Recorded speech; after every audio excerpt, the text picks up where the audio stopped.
वक्फ संशोधन बिल के संसद में पेश होने से पहले क्या मुसलमानों को भड़काने उकसाने की साजिश हो रही? क्या एक बार फिर से शाहीन बाग की तरह वक्फ बिल के नाम पर देश में आग लगाने की कोशिश हो रही? खुद को मुसलमानों का सबसे बड़ा हितैषी मानने वाला all India Muslim personal law board ने वक्फ संशोधन बिल के खिलाफ धरना प्रदर्शन का ऐलान किया है। दिल्ली के जंतर मंतर पर मुस्लिम पर्सनल लॉ बोर्ड प्रदर्शन करने जा रहा। आज पर्सनल लॉ बोर्ड ने वक्फ संशोधन बिल के खिलाफ प्रेस कॉन्फ्रेंस भी की। तारीख की दी गई थी, उस वक्त भी हमारे जहन में नहीं आया था कि उस दिन होली का त्योहार है या होली का दहन होने वाला है। तो फिर भी हमने ये कहा था कि हम 1 बजे तक वो सब मामला खत्म कर देंगे और हम 1 बजे लोगों को लौटा देंगे। लेकिन जब अब पार्लियामेंट को भी छुट्टी कर दी गई और बहुत सारे मेंबर ऑफ पार्लियामेंट है जिन्होंने कहा था हमसे कि हम आएंगे उस प्रोग्राम में, तो उन्होंने ही ये हमसे गुजारिश की कि आप इसको आगे बढ़ा दीजिए। तो अब हम 17 तारीख को जंतर मंतर पे धरना कर रहे हैं। सिर्फ ये नहीं होगा कि मस्जिद छीनी जाएगी, आप पूरे देश के अंदर अशांति पैदा कर देंगे। जगह जगह झगड़े होंगे, हर गली में, हर कूचे में, हर मोहल्ले में, हर शहर में ये माहौल पैदा कर देंगे। तो आप देश को किस रुख पर ले जाना चाहते हैं? ये गवर्नमेंट अगर पूरे देश के अंदर शांति पैदा करना चाहती है, हिंदू मुस्लिम का मसला खड़ा करना चाहती है, तो ये क्या देश के हित में?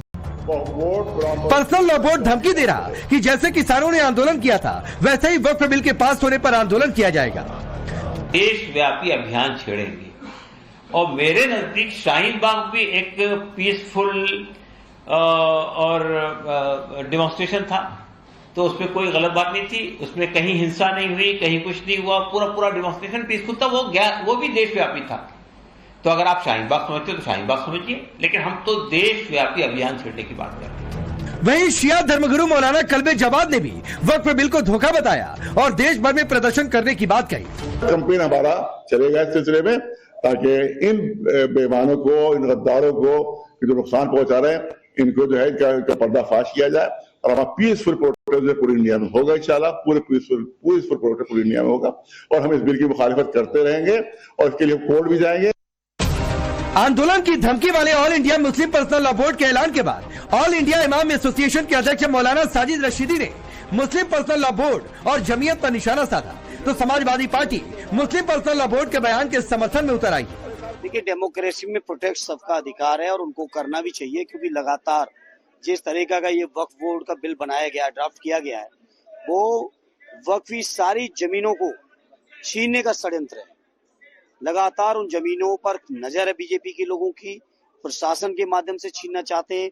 और वक्फ बोर्ड के जो बिल आया था इंट्रोडक्शन के समय भी हम समाजवादियों ने इसका विरोध किया था और आगे भी विरोध करते रहेंगे। हम भी इस फेवर में है कि वक्फ बिल ना हो, हम भी इस फेवर में है कि वक्फ बिल ना आए। सरकार को चाहिए कि इसको डिले करे किसी भी तरह से, लेकिन ये चेतावनी देना कि हम शाहीन बाग बनाएंगे, हम ये करेंगे, फला करेंगे, तो मैं समझता हूं कि ये लोग सही में उसी चाल पर चल रहे हैं जिस चाल पर सरकार उस बिल को लाना चाहती है। लोग चाहते हैं, ये लोग खुद चाहते हैं कि इस तरह की सिचुएशन बने कि झगड़े हों, क्योंकि झगड़े में इनको फायदा है, इनको चंदा मिलता है, झगड़े में इनको चंदा मिलता है। जमीयत उलमा हो, पर्सनल लॉ बोर्ड हो, इनको चंदा मिलता है झगड़ा जहां होता है। इस बीच वक्फ संशोधन बिल के विरोध में मौलानाओं की नजर हिंदू मंदिरों पर है। मौलाना कल्बे जवाद तो कह रहे हैं कि हिंदू मंदिरों के सोने को गरीबों में बांटने से गरीब धनवान हो जाएगा। इसको ये कहते हैं गरीबों की हम मदद करेंगे, हमारे कब्जे में आ जाएगा तो गरीबों की मदद करेंगे। तो हमने उसी में कहा कि इस वक्त 5 लाख से ज्यादा मंदिर हिंदुओं के हैं जिसमें कई हजार टन सोना है। सिर्फ एक मंदिर से 400 किलो सोना चोरी हुआ था। तुम छोटे छोटे औकात से मदद करोगे, ये हजारों टन सोना बाहर निकालो और निर्धन हिंदुओं में बांटो उसको। जितने निर्धन है सब धनवान हो जाएंगे अगर सारी मंदिरों का सोना बांट दिया जाए। और जितना रिजर्व बैंक में जितना सोना है उससे 1000 गुना सोना जो है ज्यादा मंदिरों में है। अगर रिजर्व बैंक में दे दें ये मंदिरों के सोना रिजर्व बैंक में आ जाए तो अभी 90 रुपए का जो डॉलर है अभी 20 रुपए का हो जाएगा और हिंदुस्तान की इकोनॉमी बहुत मजबूत हो जाएगी। वक्त से मजबूत नहीं होगी, ये जो मंदिरों में सोना है इसको बांटो, इससे मजबूत होगी। उधर ध्यान क्यों नहीं दे रहे हो? कल्बे जवाद के इस बयान के बाद सवाल उठ रहे हैं, क्या विदेशी आक्रांताओं ने जिस तरह से हिंदू मंदिरों को लूटा तोड़ा, क्या इसी तरह मौलानाओं की नजर हिंदू मंदिरों के सोने पर है? बीजेपी ने कल्बे जवाद के बयान पर करारा पलटवार किया। कल्बे जवाद जी गौरी गजनी से लेके औरंगजेब तक और तमाम ऐसे आक्रांताओं की निगाहें सदैव से हिंदू संपत्तियों पर रही है। और देश अब ये समझ चुका है, नीयत समझ चुका है, नीत समझ चुका है और अब आपके इस भुलावे में आने वाला नहीं है। जिसकी नजर हिंदू संपत्तियों पर पड़ेगी, मंदिरों पर पड़ेगी, उसको मुंह तोड़ जवाब समाज देगा। हिंदुओं के मंदिरों में जो सोना है उसमें उनकी चवन्नी भी दी है, जिसका ये बयान है। वो ज़कात वहाँ नहीं करते हैं, ठीक है ना, वो ज़कात मस्जिदों में करते हैं और मदरसों में करते हैं। तो इस पे आरोप लगाने का उनका कोई अधिकार नहीं है। उसमें उनकी चवन्नी एक पाई भी नहीं है, बल्कि दिल्ली सल्तनत ने, मुगलों ने, अफगानियों ने, खिलजीज ने, तुगलक ने, लोधियों ने हिंदू मंदिरों को तोड़ा भी है और वहाँ के खजाने को भी लूटने का काम किया। जैसे आप देख रहे होंगे मोहम्मद गजनी ने भी सोमनाथ पर आक्रमण किया। तो हिंदुओं की संपत्ति पर उनको बोलने का कोई नैतिक अधिकार नहीं है। वो चिंता उन लोग ना करें, वो चिंता वो करें कि उन्होंने कई गरीब मुसलमानों की जमीन को जो कब्जा किया है उस पर बात करें। हमारे गोरखपुर में, जहाँ का मैं सांसद हूँ, वहाँ पर लोग आते हैं कि हमारी जमीनों पे कब्जा किया वक्फ के नाम पे, उसका जवाब पहले दें। हिंदू मंदिर के धन कहाँ जाएंगे, वो सारी चिंता हिंदू समाज, हिंदू सनातन, हिंदू सरकार, भाजपा सरकार सब कर लेगी। किसी के बाप की बकौती नहीं है, भगवान की चीज है, भगवान को अर्पित है, भगवान के सेवा में काम आती है, भगवान के उत्सव में काम आती है, भगवान के मेलों में काम आती है। तुम्हारे मुगलों ने तो यहाँ लूटा इस देश को, सारे मठ मंदिर आश्रम को लूटा है, लूट लूट कर विदेश चले गए। खाने को थे क्या, गधे और घोड़े खा रहे थे, और गधे घोड़े जो खा रहे थे वो भी उनको नहीं मिल रहा था। इसलिए ये हमारे परमात्मा के मंदिरों का, आश्रमों का, उन पर नजर डालने का किसी की कोई कोशिश करेगा तो आंखें निकाल दी जाएगी। ध्यान रहे, कोई भी मौलाना इस प्रकार के भाषण देने से पहले 10 बार सोचे। वहीं समाजवादी पार्टी कलवे जमात के बयान को सही बता रही। सपा का कहना है सरकार मस्जिदों के बाद मंदिरों और गुरुद्वारों पर भी कंट्रोल करेगी।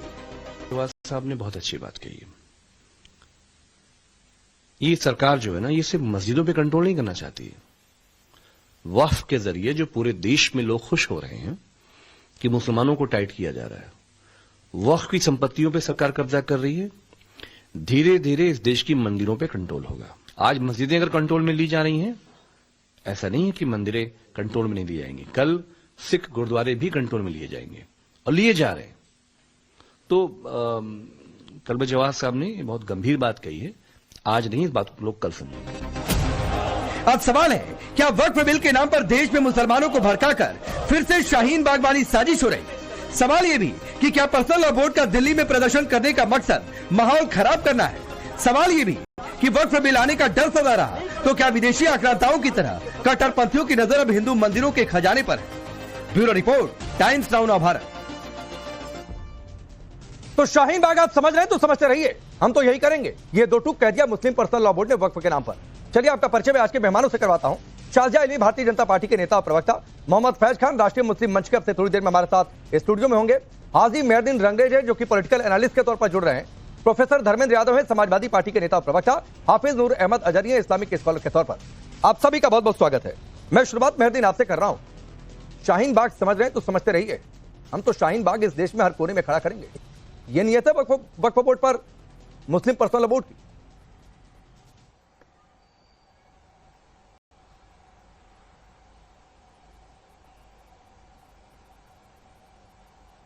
अरे मेहरदीन आवाज आ रही है?